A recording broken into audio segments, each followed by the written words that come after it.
News आ रही है। रूस ने एक बार फिर यूक्रेन की राजधानी कीव पर एयर स्ट्राइक कर दी है। 51 दिनों में यह कीव पर पहला मिसाइल हमला है। आखिरी बार रूस ने पिछले महीने 9 मार्च को कीव पर अटैक किया था। उसके बाद उसने अब दोबारा कीव को टारगेट किया है। रातों रात हुए इस हमले में कीव के अलावा यूक्रेन के कुछ दूसरे शहर भी रूस का निशाना बने हैं।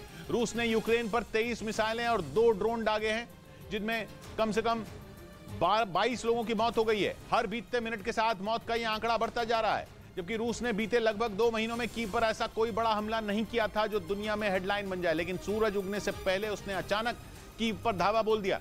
रूस के हमले की टाइमिंग को काफी अहम माना जा रहा है, क्योंकि अटकलें हैं कि यूक्रेन बहुत जल्द रूस पर बहुत बड़ा पलटवार करने वाला है, जिसके लिए वो अपने हजारों सैनिकों को ट्रेनिंग दे रहा है। यूक्रेन का मकसद है कि वो रूस से अपनी जमीन का एक-एक इंच छुड़वा कर रहेगा।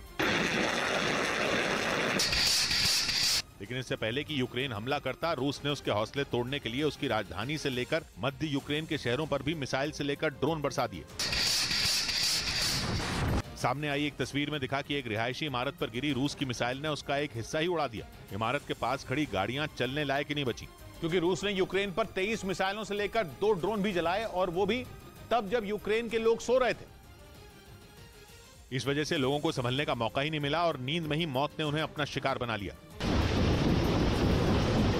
रूस ने यूक्रेन की राजधानी कीव, उमन, क्रमनचुक और नीप्रो शहर पर हमले किए, जिनमें सबसे ज्यादा लोगों की मौत उमन शहर में हुई। जेलेंस्की को इस बात की आशंका थी, इसलिए वो यूरोप के देशों से बार बार एयर डिफेंस सिस्टम मांग रहे थे। पिछले हफ्ते ही अमेरिका ने यूक्रेन को अपना बेहद दमदार पेट्रियट मिसाइल डिफेंस सिस्टम दिया भी, लेकिन यूक्रेन ने उसका इस्तेमाल किया या नहीं ये साफ नहीं है। मगर रूस को यह बिल्कुल साफ था कि उसका दोस्त चीन इस जंग को रुकवाने की कोशिश में लगा है। 2 दिन पहले ही चीन के राष्ट्रपति शी जिनपिंग ने जेलेंस्की से फोन पर बात की थी और जंग खत्म करने को कहा था। लेकिन इसके बावजूद रूस ने यूक्रेन पर हमले कर दिए। मतलब पुतिन ने अपने दोस्त चीन की कोशिशों पर ही पानी फेर दिया। हालांकि कीव और यूक्रेन के दूसरे शहरों पर एयर स्ट्राइक करने से पहले ही रूस ने बिल्कुल खुलकर अपने इरादे जता दिए थे। 2 दिन पहले ही रूस ने दावा किया था कि समंदर में तैनात उसका लंबी रेंज का और एकदम सटीक निशाना लगाने वाला एक हथियार यूक्रेन की रिजर्व में मौजूद फौज के अड्डे पर जाकर फटा। हालांकि रूस ने यह नहीं बताया कि उसने यूक्रेन पर हमला किया कहां था। यही वजह है कि यूक्रेन अमेरिका से बार बार उसका ताकतवर फाइटर जेट F-16 मांगे जा रहा है। लेकिन अमेरिका को डर है कि अगर उसने यूक्रेन की जंग मांग मानी तो जंग पहले से भी ज्यादा भयानक हो जाएगी। पर यूक्रेन के विदेश मंत्री ने कहा कि अमेरिका को अब यूक्रेन को F-16 देने पर विचार करना चाहिए, ताकि यूक्रेन खुद को रूस के हमलों से बचा सके। यूक्रेन का कहना है कि जब उसके पास अमेरिका के F-16 लड़ाकू विमान होंगे तो वो बेहतर तरीके से रूस के हमलों का सामना कर सकेगा। लेकिन यूक्रेन को अपना पेट्रियट एयर डिफेंस सिस्टम तक दे चुका अमेरिका पुतिन के डर के मारे यूक्रेन की ये मदद करने को तैयार नहीं। अमेरिका को लग रहा है कि अगर उसने यूक्रेन को अपना F-16 फाइटर जेट दे दिया तो पुतिन ऐसे भड़केंगे कि यूक्रेन की जंग में हर हद पार हो जाएगी। लेकिन यूक्रेन के विदेश मंत्री ने कहा कि इससे पहले भी कई हथियार यूक्रेन को इसी आशंका में नहीं दिए गए कि वो जंग को और बढ़ा देंगे, लेकिन वैसा कुछ नहीं हुआ। उन्होंने कहा कि वैसे ही F-16 भी रूस को भड़काएगा नहीं, बल्कि उसके हौसले तोड़ेगा। लेकिन बखमुत में रूसी सेना के हौसले पूरी तरह बुलंद हैं। पश्चिमी मीडिया ने दावा किया कि बखमुत जीतने के लिए रूसी सेना यूक्रेन के जवानों को घेर रही है।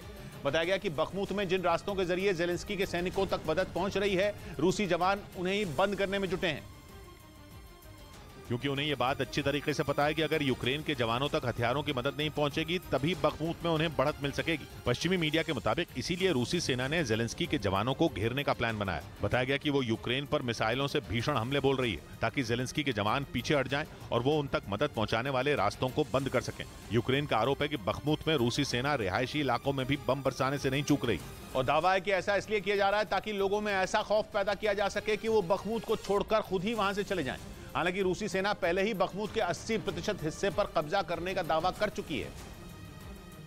लेकिन अब वो किसी भी सूरत में बखमुत को पूरी तरह से अपनी मुट्ठी में करना चाहती है। बखमुत पूर्वी यूक्रेन का एक छोटा सा औद्योगिक शहर है, इसलिए पिछले कई महीनों से रूसी सेना ने इसकी घेरेबंदी की हुई है। दावा है कि रूसी सेना ने इस शहर पर कहर बरपाने का कोई मौका नहीं छोड़ा, लेकिन इसके बावजूद वो यूक्रेन के जवानों को पीछे धकेलने में कामयाब नहीं हो पाई। इस बीच पुलिस सूत्रों के मुताबिक आतंकी लखबीर सिंह संधू उर्फ लांडा पंजाब की जेलों पर हमला करवा सकता है, जिसे देखते हुए जेलों को अलर्ट कर दिया गया। क्योंकि आतंकी लखबीर सिंह संधू उर्फ लांडा के कई साथी पंजाब की जेलों में बंद हैं और दावा है कि उन्हें छुड़ाने के लिए वो जेलों पर अटैक करवा सकता है। सूत्रों के मुताबिक अमृतसर, बठिंडा और गोइंदवाल जेल में लांडा के सबसे ज्यादा साथी बंद हैं, जिन्हें छुड़ाने के लिए अधिकारियों पर हमले हो सकते हैं। इस अलर्ट के बाद जेलों में सुरक्षा चाक चौबंद कर दी गई। उधर ब्रिटेन में हड़ताल की तैयारी में जुटे नर्सों के एक संगठन के खिलाफ वहां के स्वास्थ्य विभाग ने कानूनी कार्रवाई की चेतावनी दे दी, क्योंकि नर्सों के उस संगठन ने 30 अप्रैल से 2 दिन के लिए हड़ताल पर जाने का ऐलान किया, जिसमें अस्पताल के इमरजेंसी डिपार्टमेंट से जुड़े कर्मचारियों से भी शामिल होने की अपील की गई। लेकिन ब्रिटेन के स्वास्थ्य विभाग ने हड़ताल को गैर कानूनी बताते हुए नर्सों के खिलाफ एक्शन लेने की चेतावनी दे दी। वहां नर्सों ने वेतन में 5% की वृद्धि का बहिष्कार करते हुए उसे 10% करने की मांग की है। ब्रेकिंग न्यूज आ रही है, ईरान और अमेरिका के बीच बहुत बड़ी लड़ाई के आसार दिख रहे हैं। ईरान ने कच्चा तेल लेकर अमेरिका जा रहे पानी के एक जहाज को जब्त कर लिया है। ईरान की इस कार्रवाई से अमेरिका तमतमा गया है। उसने ईरान को तुरंत तेल टैंकर को छोड़ने की चेतावनी दी। ईरान का यह एक्शन तब देखने को मिला जब इसी हफ्ते अमेरिका, ब्रिटेन और यूरोपियन यूनियन ने उसकी सेना की ब्रांच IRGC यानी इस्लामिक रिवोल्यूशनरी गार्ड कोर पर लगाए प्रतिबंध सख्त किए हैं। ऊपर से ईरान के न्यूक्लियर प्रोग्राम पर भी अमेरिका की त्योरियां चढ़ी हुई हैं और उसकी ईरान के साथ न्यूक्लियर डील अटकी पड़ी है। इसलिए ईरान ने भी अमेरिका को अपने तेवर दिखा दिए और जैसे ही उसके पास मौजूद समंदर से अमेरिका जा रहे कच्चे तेल का टैंकर गुजरा, ईरान की नौसेना ने उसे जब्त कर लिया, जिस पर अमेरिका का पारा चढ़ गया। अमेरिका की नेवी ने बयान जारी कर ईरान को खूब सुनाया। उसने कहा कि ईरान की हरकत पश्चिम एशिया के इस इलाके के लिए मुसीबत खड़ी करने वाली है। बताया गया कि ईरान ने तेल के जिस टैंकर को पकड़ा वो चीन की एक कंपनी का है और उसके चालक दल के सदस्य भारतीय हैं। जानकारी मिली कि तेल से भरा पानी का जहाज कुवैत से अमेरिका के टेक्सास राज्य जा रहा था, लेकिन इससे पहले कि वो अमेरिका पहुंच पाता, ओमान की खाड़ी में ही ईरान ने उसे जब्त कर लिया। मगर ये कोई पहला मामला नहीं है। इस इलाके में ईरान पहले भी दूसरे देशों के पानी के जहाजों को पकड़ चुका है। पिछले साल भी उसने ग्रीस के 2 टैंकर जब्त कर लिए थे। और अमेरिका ने दावा किया कि बीते 2 साल में ईरान के किसी कमर्शियल जहाज को पकड़ने का ये कम से कम 5वां मामला है। मगर ईरान ने सारा का सारा ठीकरा तेल टैंकर पर ही फोड़ दिया। ईरान की सेना ने आरोप लगाया कि ओमान की खाड़ी से गुजर रहा वो टैंकर ईरान की नाव को टक्कर मारकर भागने की कोशिश में था। ईरान ने दावा किया कि वो टक्कर इतनी जबरदस्त थी कि उसकी नाव पर सवार कई लोग घायल हो गए और तो और नाव के चालक दल के 2 सदस्य तो लापता हैं। इधर पुतिन ने तुर्की में परमाणु रिएक्टर के लिए ईंधन भेजकर अपनी दोस्ती का सबूत दे दिया। ऐसा माना जा रहा था कि परमाणु देश बनने की तुर्की की कोशिश में रूस उसका साथ नहीं देगा, क्योंकि तुर्की नेटो का सदस्य है। लेकिन पुतिन के फैसले ने सबको हैरत में डाल दिया। पुतिन ने न सिर्फ तुर्की में बन रहे परमाणु रिएक्टर के लिए ईंधन भिजवाया, बल्कि सारी दुनिया के सामने तुर्की और रूस की मजबूत दोस्ती का हवाला भी दिया। Кстати говоря, после того, как Акую заработает на полную мощь, तुर्की का अक्यूयू परमाणु प्लांट उसे उन देशों में शुमार कर देगा जो परमाणु क्षमता से लैस देश हैं। इसके लिए तुर्की कई साल से कोशिश कर रहा था। हालांकि किसी को उम्मीद नहीं थी कि पुतिन इस तरह से नेटो के किसी सदस्य देश को इतनी बड़ी मदद करेंगे।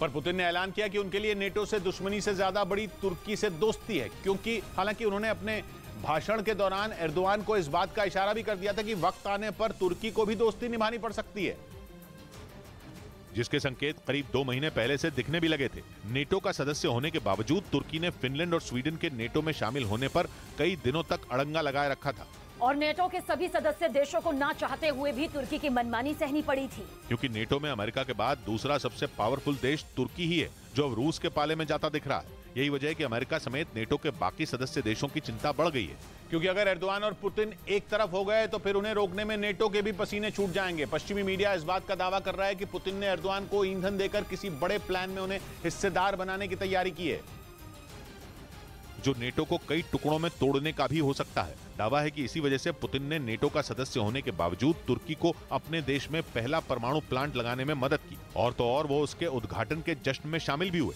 इस दौरान पुतिन और एर्दोआन दोनों ने भाषण दिया और एक दूसरे की दोस्ती को कीमती बताते हुए इसे आने वाले वक्त में और मजबूत करने का दावा भी किया।